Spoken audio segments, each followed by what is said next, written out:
Hello everybody and welcome back to Planet Coaster 2. Welcome back to Wet and Wild. Today we have the final episode for version 1.0 of the park. As we speak, the park is up on the workshop. There should be a link in the description if you want to go and check it out in game. I'm actually curious to know if you can load it up on a console. I think we're around 42,000 pieces or so. So if you're a console player and you're able to check it out, I'm very curious. But yeah, I think we're actually going to start with a time lapse today because this little thing I was working on here, I don't know, I just thought maybe I'll record the process for this. It's kind of fun to sprinkle these in every now and then. So yeah, to start with actually, I'm just going to talk a little bit about, in terms of the park expansion that I spoke about last time. I think I've been sort of talked down off the ledge a little bit by a couple of people. Not to say that I'm not going to do it ever. And there were loads of great suggestions for doing something along those lines of a theme park or an amusement park next to the water park here. But I think for the time being, I'm just going to let the idea simmer for a little bit and then just wait and see if there's a spark of an idea that really makes me want to start building, rather than just trying to sort of have the idea and then forcing myself to do it and then immediately getting bored with it, or do you know what I mean? Before I started doing YouTube, and even really with the start of Stevetown, which was my first proper YouTube series, the seed of that idea wasn't, I'm going to build this kind of park and I'm going to put it on YouTube. It was, I just started building the thing that I wanted to build, and then the project just naturally grew out of that. And that was the same way that this park started, and that was the way that Jardin Magique started.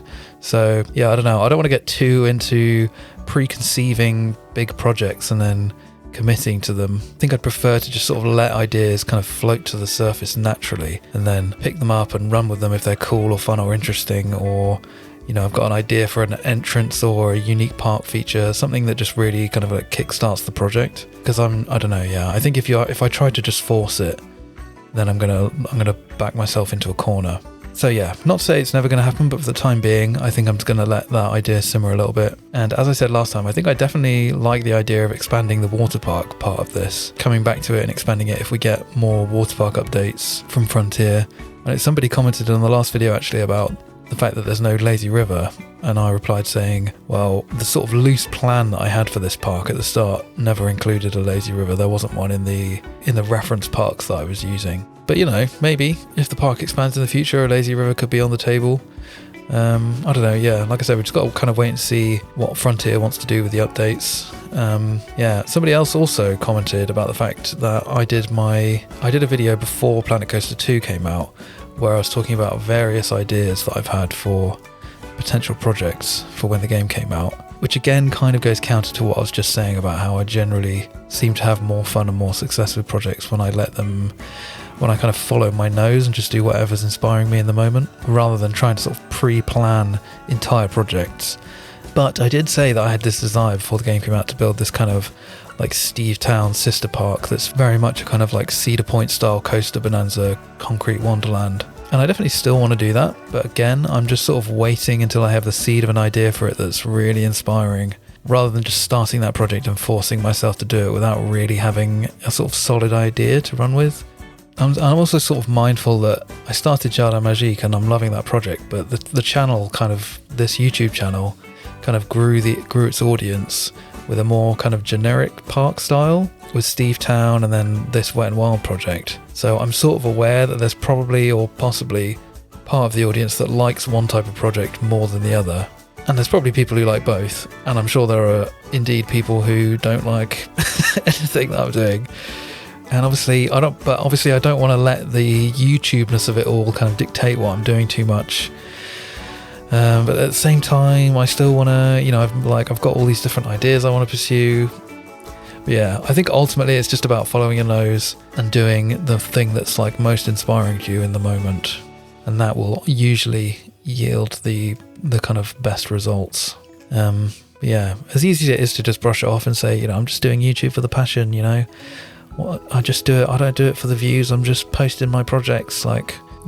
Once you start uploading and have a modicum of success, not that I'm like a successful YouTuber in any way, but even compared to like the most successful Planet Coaster YouTubers, I'm like truly a drop in the bucket. But once you start tasting a little like tiny bit of success, people are watching your videos and commenting on them, it does like rewire your brain a little bit, the way that you think about what you're going to post, what you want to do in the game, for better and worse. It makes you, projects can definitely start to feel a bit contrived to a certain extent when you start thinking about YouTube. What do people want to see?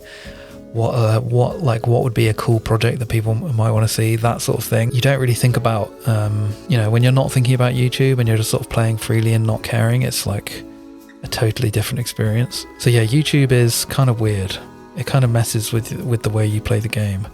But I do like it. I like the way that it keeps you accountable and it sort of propels you forward on a project. Like, it gives you a good reason to open the game and to have something to sort of show for yourself at the end of every like play session.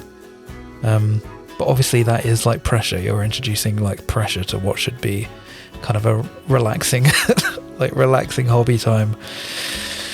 So yeah, I don't know. I think that is definitely enough talking about YouTube. I'm sure very few people care about that, but it's lots to think about, lots to chew on when you start doing YouTube. Anyway, let's talk about the build itself. Of course, I said I was going to do a car park, but I can't just do a car park if I'm going to do that. So I wanted to add something a little bit extra. And I was thinking something like a Waffle House type restaurant-y thing would work well. A Waffle House or like a diner type restaurant would work pretty well on this corner here. So I looked at a couple of references and just started building. And the Waffle House is actually kind of an ideal reference for an interior in Planet Coaster because natural light is king basically in this game. Because of the way the lighting system works, it's good to just have massive windows. That has been somewhat alleviated with the most recent update where you can now effectively turn on most light fixtures in the game during the day. But yeah, ultimately huge windows is the way because you get these lovely kind of moments with shadow and light and shadow playing together. It just looks really nice basically. So yeah, the Waffle House references, they often seem to have this kind of like floor to ceiling window setup like this that wraps around the entire structure. So it basically seemed like a really solid way to start off the build. And yeah, I basically just kind of made it up as I went along really. I'll say also, this has obviously happened ages ago in the time lapse at this point, but I find with interiors, first of all, I have to say, I appreciate that in the last episode of Jardin Magique, I said, I'm not doing any interiors, blah, blah, blah. Okay. I mean, I'm eating my words here, and I will be eating my words massively in the next episode of Jardin Magique as well, where I've also actually decided I was going to do interiors. But a problem I had in Jardin Magique is that because I didn't plan to do interiors, none of my interior spaces were big enough, and I had to massively expand them, which you can kind of get away with in that park because the main street is all facades. You can kind of go back from the facade as much as I need to because I haven't built anything behind it yet. But here I tried to be cognizant of that, and I basically just built the kind of floor plan first before I even started putting the walls up. And then yeah, as I say, for the actual rest of the build, I just kind of freestyled it based loosely off a couple of references, just in terms of that, like having the windows, floor to ceiling windows wrapping around. And then yeah, once I found the stop signs that look like pancakes, I've made these little stack of stop signs to look like a cake on this like little cake rack. And then I was like, oh, actually, because it's got this separate colour on the outside, I could make this look a bit like pancakes. And then I got distracted for a moment making this little kind of setting up this little photo on the table with the pancakes and the maple syrup and the bacon. And then I was thinking, well, maybe I guess it's like Waffle House, but it's like Pancake House. And then I get the idea for Pancake Palace, and then I'm making the Pancake Palace sign at the end. And I realise I've got this little like spare square in the corner where there's one letter difference between the two words. So then I'm like, well, I could put a little insignia here, and then so then I make the little crown because it's a palace.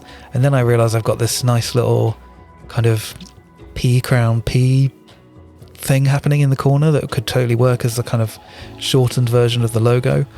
And yeah, that's just like a nice moment of this like string of kind of ideas happening basically. Like one little thing inspiring an idea, inspiring another idea, and it kind of like snowballs, and sometimes you get a really pleasing result. So yeah, I think that is basically gonna do it for the time lapse. Let's jump over into a real-time segment to have a little look at the rest of the park. Okay, here we are in the park outside Pancake Palace.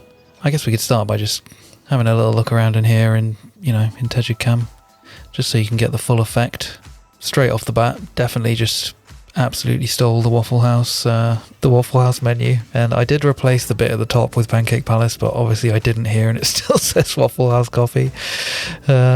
But yeah, that's the menu there. And yeah, not much to say about this interior, especially since it was in the time lapse. I think, you should have a pretty good idea of what's going on in here. I will say these kitchen bits, which I've actually used in the rest of the park already, in the food stands, and which I've seen loads of other people using, they are great. They're from the workshop. I think there's 2 different sets that I'm using. I can't remember who they're by, but I'll put links to them in the description, so you can grab those. These bins as well are, obviously I added the Pancake Palace logo to them, but they are there's a whole trash can set on there that's got loads of really nice ones in it. Again, I'll put a link in the description for you to go and grab that set. It's a really good set. Just going to jump out of Tejicom actually, so I can show you this properly. This car park is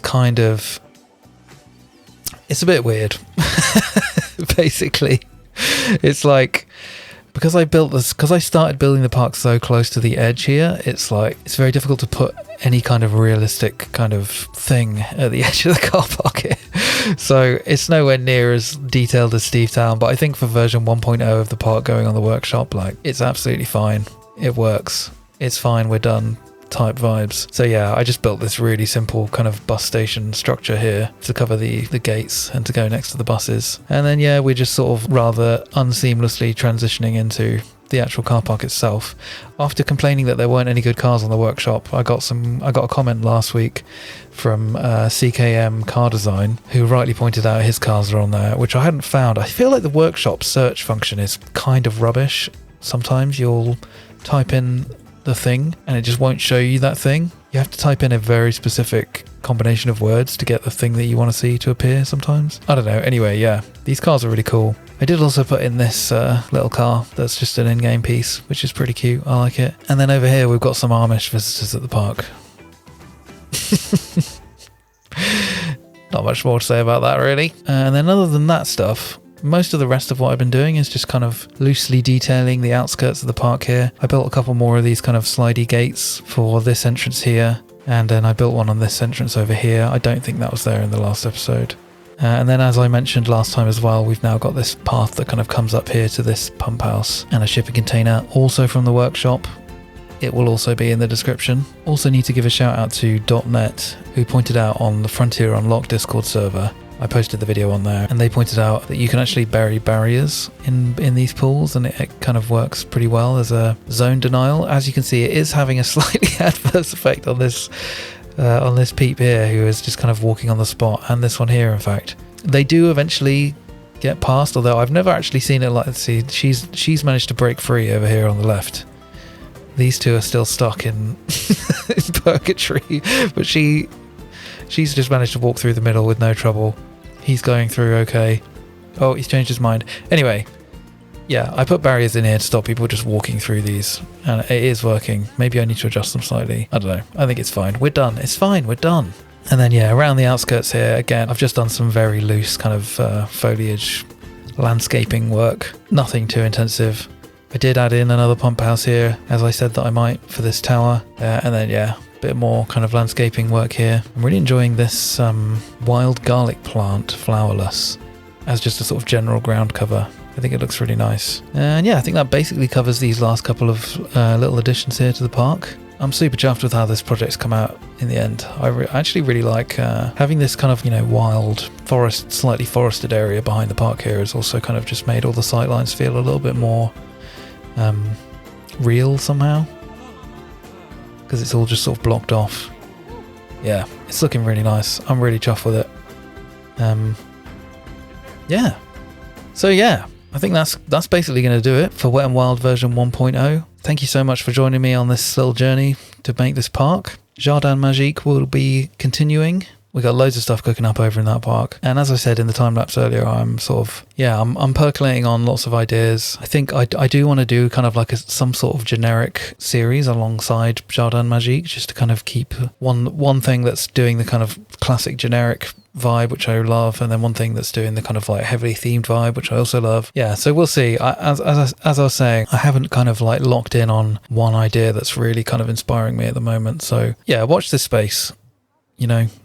It'll be on the channel when the idea comes to me. In the meantime, thank you so much for all the love and support on the videos. I really, really appreciate it. Make sure you go check out the park on the workshop. Let me know what you think. And that'll just about do it for Wet n Wild version 1.0. Thank you very much, and I'll see you next time. Bye!